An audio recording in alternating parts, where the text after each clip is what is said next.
बिस्मिल्लाहिर्रहमानिर्रहीम। अस्सलाम वालेकुम। आज मैं आपको हेज़लनट हलवा बनाना सिखा रही हूँ। इसके लिए जो हमें इंग्रेडिएंट्स चाहिए, hazelnut 1 cup crushed, white sugar 1 cup, brown sugar 1 cup, corn syrup 1 and 1/4 cup, melted butter 1 cup, condensed milk 1 1/2 cup, vanilla extract 1 tablespoon. Grease pan with butter. एक सॉस पैन में बटर लेंगे, लो हीट पर इसको अच्छी तरह melt करेंगे। Butter melt हो गया है, अब हम इसमें बाकी के इंग्रेडिएंट्स शामिल करेंगे।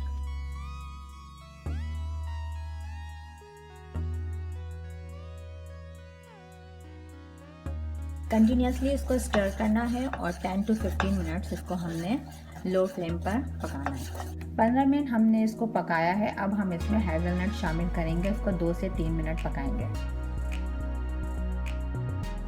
हलवा हमारा तैयार है। हम चूल्हा बंद कर देंगे और इसमें वनीला एक्सट्रैक्ट डालेंगे।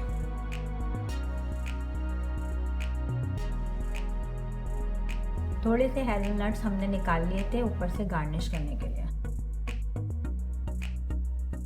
10 मिनट्स रूम टेम्परेचर पर ठंडा करने के बाद हम इसे 1 आवर के लिए फ्रिज में रख देंगे।